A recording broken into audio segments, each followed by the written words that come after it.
Mga kapadyak, so meron nga pala tayong pupuntahan. Papakita ko sa inyo dito sa Zambales, dito sa ilog, dito sa Kabanggan, Zambales. Mga big fan na mga mahilig sa ilog dyan. Dito punta kayo dito sa Kabanggan. Merong masarap puntahan dito, yung mga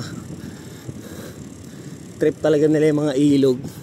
Tapos tamang camp dito yun, guys. So mula sa Kabanggan papasok kayo dito sa Dolores. Pag pumasok kayo dito sa Dolores, guys, for example from Manila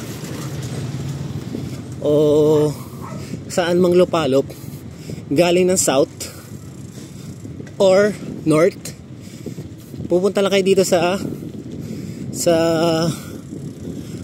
municipality ng Kabanggan. Tapos tatanungin nyo lang itong barangay Dolores. Tapos dito na kayo papasok, guys. Diretso lang to hanggang dulo, guys. Huwag kayo mag-alala, sementado to hanggang dulo. Hindi kayo mahihirapan. Pakita ko sa inyo,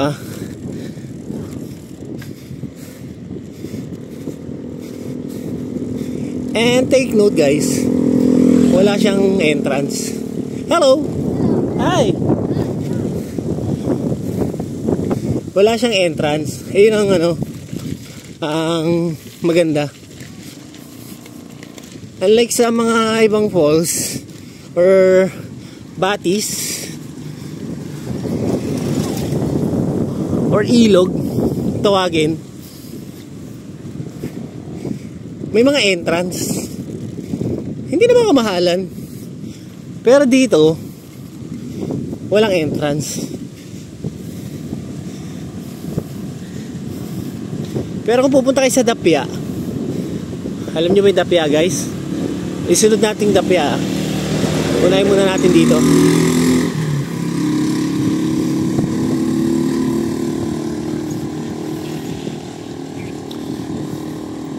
Unahin muna natin dito bago tayo magdapya. Sa Dapia kasi, guys, mayroong entrance doon. Pero sobrang mura lang naman. Siguro mga 30 pesos lang. Tama. 30 pesos lang yung entrance per head. Tapos meron pa isang maganda na batis dito, tinatawag na Agbubutilya. Yun, sobrang ganda dun, guys. Malalim nga lang talaga, ng mga mahilig sa malalim. So yun, guys, pag nagpunta kayo ng Agbubutilya, libre din dun. Wala ding entrance. Ayun nga lang, medyo malayo. Hanggang dun sa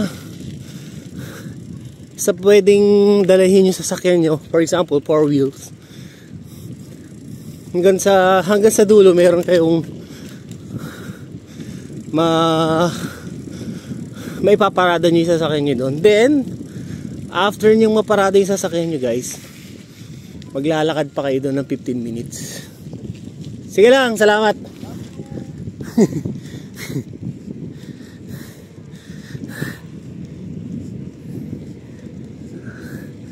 Mga nag-aaya na mga uminom, lokal. Salamat na lang.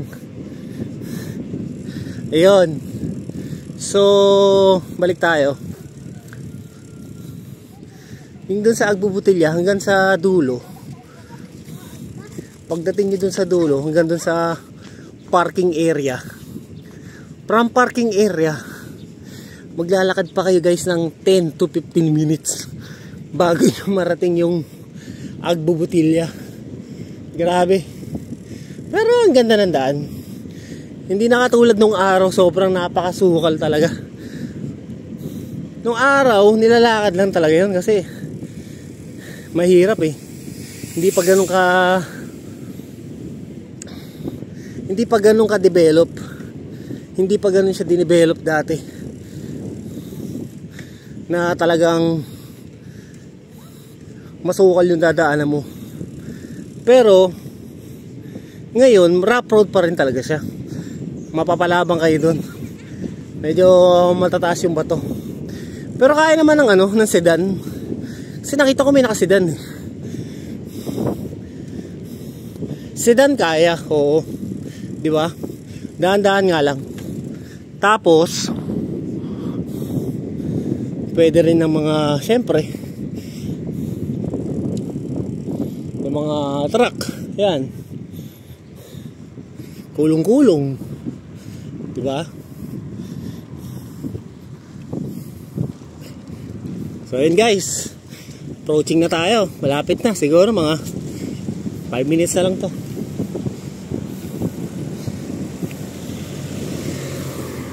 Yan, pupunta yan dun.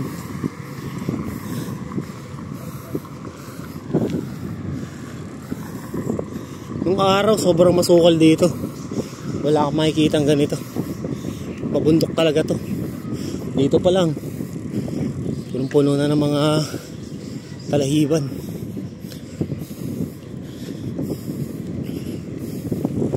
So yan ang mga paliguan dito sa Kabanggan, Zambales. Nakabablog na rin to ng mga bumibisita.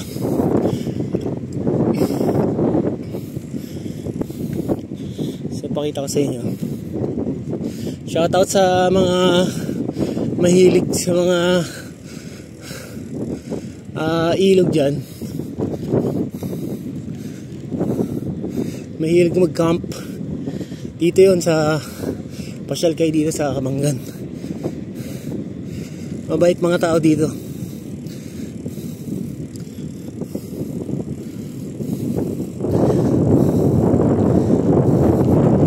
Wala pa ako masyado nakikita na naman tayo ng mga siklista dito. Guys, oh, di ba? Pine trees na. Tapos, makikita ng malaking bundok na yan. Yan tinatawag na Bantay Cross. Marami nang umakyat dyan guys. Grabe din yan. Uy, bumabaw na guys. Ang lalaki na ng bato. Wala na, bumabaw na.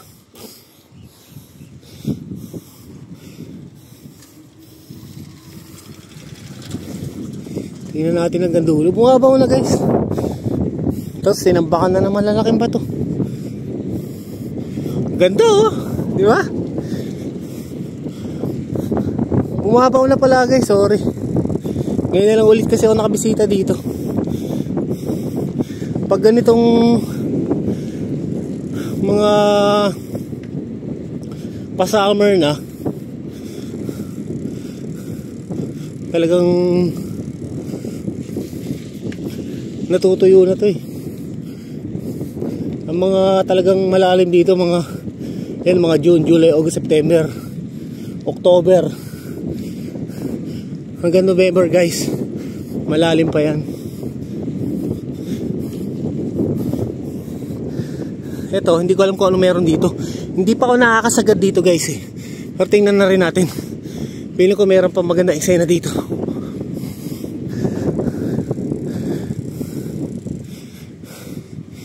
Ang pag-ibig ay parang kalikasan. Ito ay nawawala kapag binabaliwala.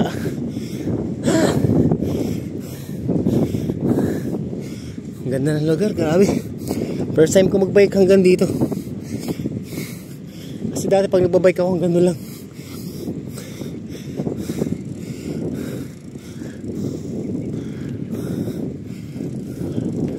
So dito na lang meron.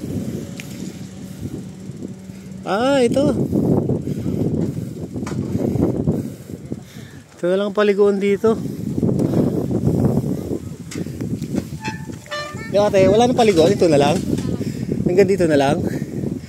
Yung mga parte doon na tuyo na, no? Pag mga ganitong buwan pala natutuyo dito. Kailan ulit lalalim dito? Mga June, July, August. Pag mga tagulan na, no? Grabe, no? Di ko akalain na natutuyo pala dito. Ngayon lang, di ba? Yung dati hindi naman. Pero ito na lang paliguan na titira. Ha? Marcel. Marcel. Mm. Yung barkada nila noon. Ah, oo nga. Yung maliit noon doon sa kanila. Ah, talaga ba? Grabe, kakilala ko pa pala siya. Kaya pala familiar ka sa akin. Saan ka galing? Naghango po uling. Uling? Diyan, sa bundok? Oo nga, nakita ko paggabi may nag-uuling, no? Diyan lang pala yun. Ano tong mga to? Anak mo na? Tatlo? May tatlong anak ka na? Grabe. Oo nga, no, ikaw yung maliit ng araw. Ang tagal ang panahon nun. Nasaan na sila ngayon? Nasa Dubai na? Oh, buti naman, nakapag-Dubai na siya, no? Salamat naman, ah. Naayos na rin yung buhay niya kasi napabayaan niya, no? Naging sugalero siya, eh. Okay naman na siya ngayon? Pati si, ano? Kapatid niya. Papahero na lang daw, guys. Okay, ang ganda pa rin pala, oh. Tara silipin natin, guys. Baba tayo. Buti po yun ay yung kapatid niya at naayos ang ano nakapagawa. Si Marco? Oo. Saan? Saan na sila? Sa ano po? San Marcelino. Ah, San Marcelino na? San Ma? Ah, sige. Babayin ko lang to, sandali, ah. Guys, sorry. Dito na lang pala. Medyo natagalan na ako ng kwentuhan dun, eh. Grabe, guys, oh. Oh, ito na lang. Ay! Ang bango. Naamoy ko pa rin yung simoy ng hangin.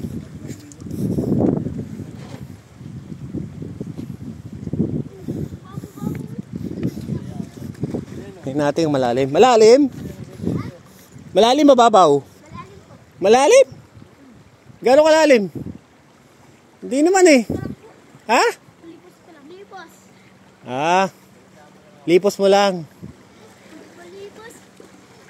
Pero pwede na rin, oh, di ba? Oh, guys, shout out to you. Astig, oh.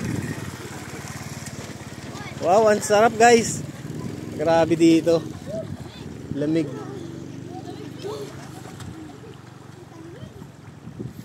Hanggang dito na lang pwedeng paliguan, pero pwede na. Grabe, oh.